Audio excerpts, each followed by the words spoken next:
Welcome to today's collective reading. This is Trinity Gaia Oracle. I'm going to open with some resonance, so if you're a little sensitive to sound, please feel free to skip ahead a few seconds.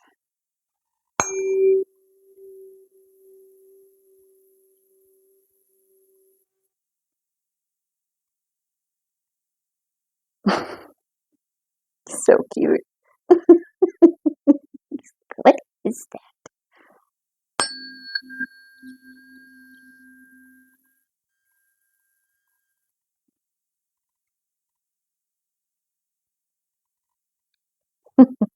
Doesn't quite know what to do with that.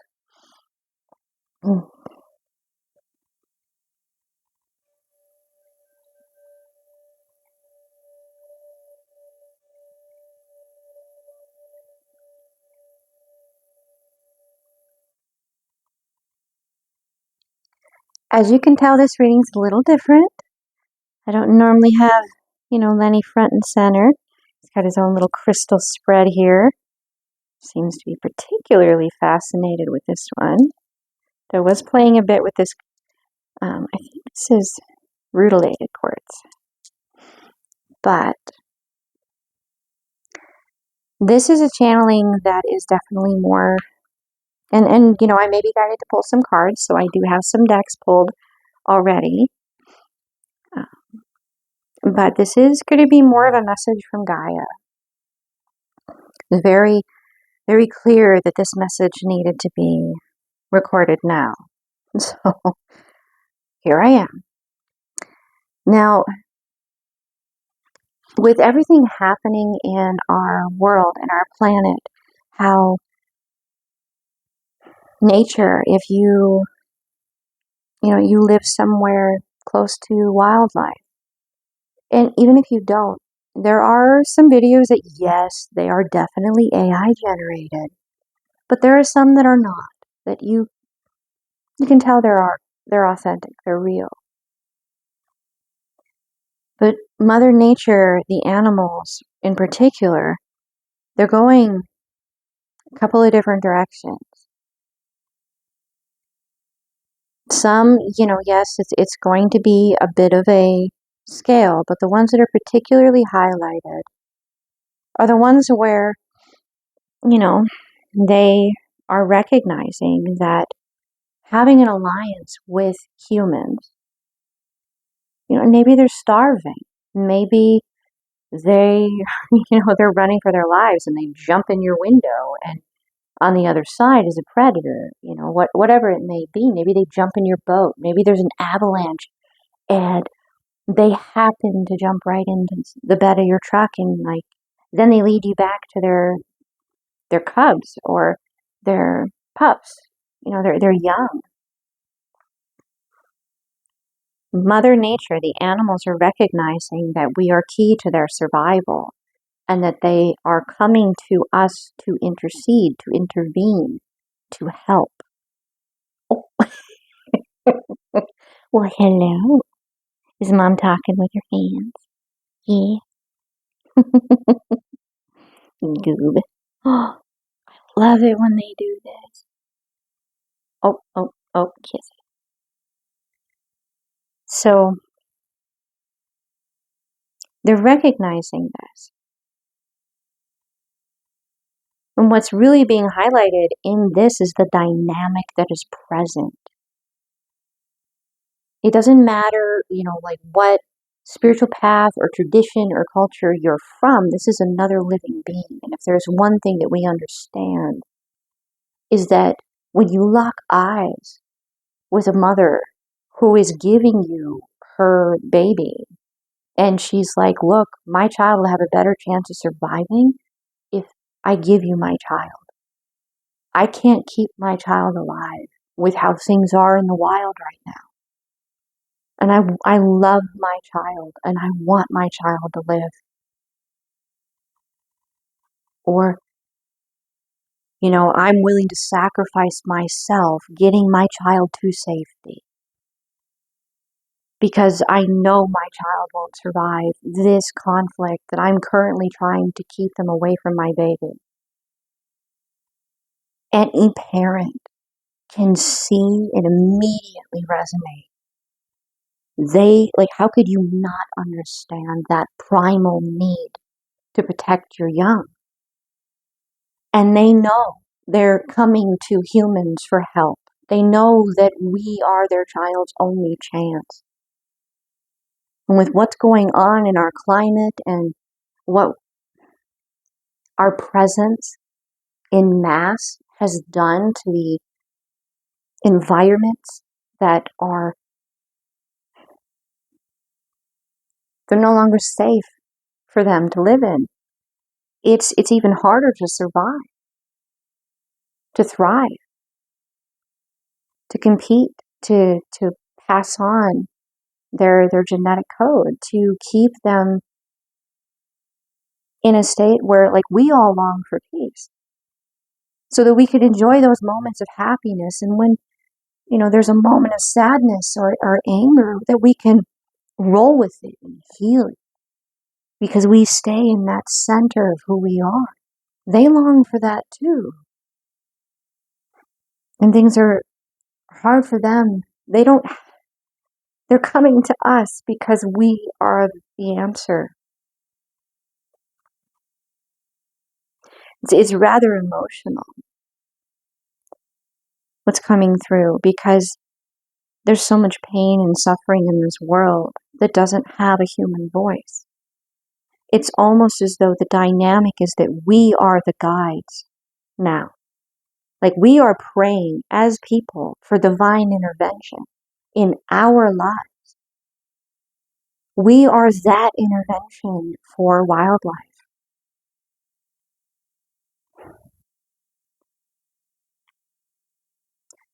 We have this beautiful planet, and there's so many of us that we love this planet so much. We have some of the coolest inventions that have come out to kind of try to right some of these wrongs.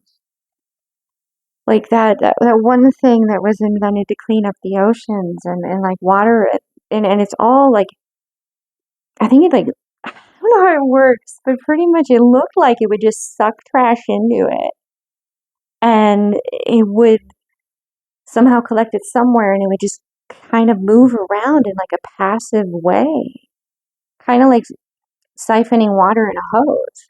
Once you start the suction, it just perpetuates itself. So it was clean as well. It's just brilliant. There's so much that we can do when we put our minds to it.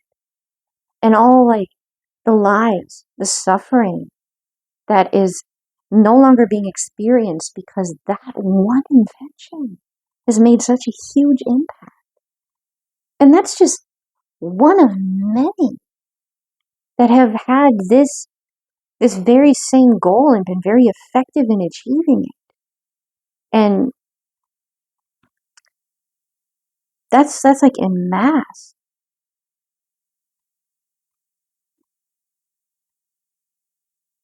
He's laying on the crystals.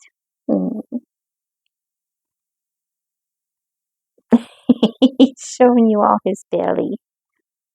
He's so content and happy. And see, animals like this, they bring you so much peace. They're so innocent. They're so present in the moment. They're such amazing teachers. Our world, our experience would be so much less than with their absence in it.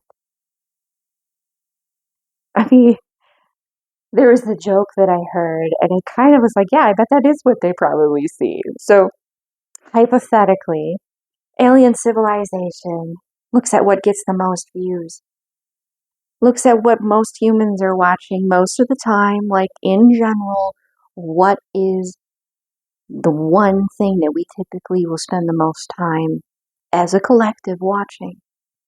It's furry, cuddly little critters doing silly things and making us laugh and making us feel things, because we can empathize, we can see ourselves in their position. Another thing would be, I know for me growing up, I grew up in a blended family. So you know that it was challenging.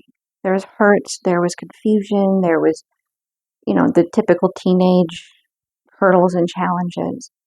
But we had a dog, and she was the one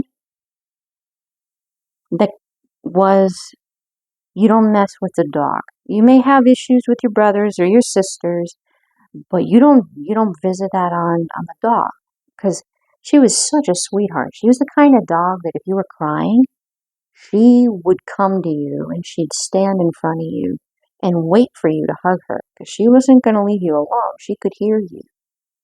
And she was just such a happy dog.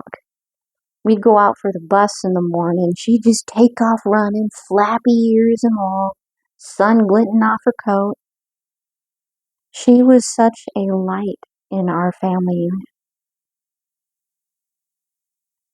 She made it possible to have one neutral source, one neutral life force to love, no matter who you were in the family. You could all agree that she was amazing. You know, our lives would be less than without animals. And seeing some of these videos, it's like mother elephants bringing their baby elephant. It's wolves bringing humans to her cubs. It's I saw one that was an elk. He was a very upset papa. He was charging vehicles to get their attention. I mean, like, what else would he do? I mean, that's very instinctual for him to get attention. Hey, I'm here. And being male, it's assertive, like, I'm going to solve this. But he did get attention, and his little one was okay. And they have a way of coming back. The one that really, actually, there was a couple of them where it was like a baby lynx or maybe a baby cougar. I think one may have been a baby lion, but they ended up getting taken in, and that family had a cat. And the cat helped that baby relax quite a bit and allow that baby to feel the nervous system, to allow the healing to kick in sooner, because the cat was familiar species, so they had similar instincts. They had a similar language, and they were able to bond. Now, of course, they couldn't, stay in the house the same, necessarily. The wild lynx or cougar or jaguar, panther, lion, whatever, they get to a certain age and they need to go back to the wild. And they had a couple of videos where the cat had been outside and the cat was getting cornered by another predator, whether it's coyote or I think one might have been wolves. And the cat happened to just intervene, but it had been implied that there had been a vast period of time in between interaction. And you see this lynx with this black kitty cat between their front paws, standing over this black kitty cat, facing off with these two canines. I can't remember if they were coyotes or wolves, but it was like, you gotta come through me, buddy. I'm the bigger predator here. It was very, Lenny would be a cat that would have a bond like that. I have been very blessed with him. When I do get to bring him outside, he holds court with the local does. He scared one once, and the matriarch came over and cleared her nostrils at him. But from then on, he'd be in the tree, and they'd walk by, and they'd look at each other and communicate a bit. It's very cool how much there is also interaction that you're seeing cross species and predator prey alliances. Like, I think it was a lynx. She took in a baby fawn who was abandoned for whatever reason. The parent wasn't there. And there was a point where this baby antelope, deer, I'm not sure which, grew up and actually defended the parent lynx, which different strengths. It was just really impressive because I could tell it was an AI. And it's what you would think would be counterintuitive. Because raising that baby fawn, that lynx had to fend off predators more often, even with her own cubs there. Or what do they call them, cubs then, if they're baby cats? They're not called kittens, but I don't know. Oh, sorry about that. You're just fluffy. Yeah, you're irresistible. Either way, there are different strengths, and they're finding ways to have alliances, to diversify, and make it possible for them to survive longer. She somehow saw an opportunity. Maybe she had an interaction with an adult grown antelope or deer that she's like, hey, it would have been nice to have that defending me in this position when I was trying to defend my young. Mother Nature is very aware of the strain that's on the wildlife. When you observe these things and you see it in their body language and their eyes, and you're aware that they're coming to us for help, it's almost like we're capable of helping. So when we ask for a divine intervention, we ask for a way to be made, we ask for aid, for help. This is kind of the position we're being put in at this time. It's instinctual. They're coming to us for help. What are we going to do? Most of us, we have giant hearts. We will help. And we will feel our lives are better for it. It's same with our animals. He would be amazing with another animal. But where I live, I can only have one. But I would really like for him to have a playmate. He gets too bored, especially in the winter. But if you see this and you recognize the dynamic and you encounter a situation where you can help, every little bit helps. Every little bit creates a difference. And even if no one else knows that you've helped, Gaia knows. The divine knows. You know. You know.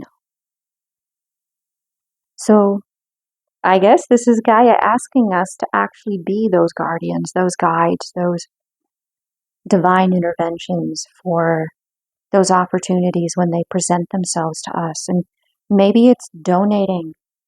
And then definitely do your research on the organization that you donate to. You want to know that it's actually going where you're wanting it to go. If you guys have any that you want to suggest, feel free to pin them in the comments. Open up some options for people to investigate. If you're like, yes, these people are legit, this could really help, however it may be. And it's not just limited to wildlife. It's animal shelters. It's to be able to take even a soul in off the street that was maybe harmed. Like my last cat, he had a bad eye. First time I encountered him, he did it. And I know that he went through his life a lot more scared because he couldn't see out of one eye. And as long as I was there, no one was going to hurt him. But not every animal has had that experience. So to have a soul like that, have an opportunity to be able to know that humans will help instead of harm, that they will intervene, that they will care about them, that is being that divine intervention for them. There are some belief systems that don't believe that animals have souls. I disagree with that because I can see myself in the animals around me, and I know the divine uses wildlife to communicate with me. They're a part of all of it. And their lives matter because they enrich ours. They teach us so much about ourselves. And they're worth preserving. They're worth caring for and interceding if we have the ability to do so. So this is the divine connection between me, you, Gaia, animals, all of that. We're all connected. We're all living on this little blue dot together. And diversity increases chances of survival. So we can't afford to be losing anybody or any species. And on that note, I'm going to pull some power animals for those that are tuning in tonight in the collective. They may have spiritual, unique meanings for you, so you can know this message is coming from, a power animal of yours, or that you have a very personal relationship with yourself in your life past, or you recently saw one of these animals and you're like, oh, okay, there really is a meaning here. It's deeper. There's more to it. Could also be maybe one of these animals, you will end up having a opportunity to be that intervention for them, to be that guardian, that guide, to be the one that gives them the chance to live when otherwise they would have died. Gives them hope. Okay. I'm going to pull 3 for us. Oh. All right. We got the seahorse. I believe this one's deer. I wasn't sure if it was antelope. We got deer. Oop. Dancy Dancy. And the panther. The top we have horse. And the bottom we have the monkey. So these animals may have specific meanings for you, but I will hold them up to the camera so you can freeze the frame and read if you like. And we'll just say their basic symbology.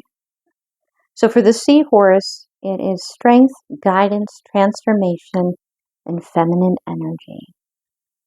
Now, I remember seeing a documentary where when they have baby seahorses, they have a ton of them all at once. Just a ton.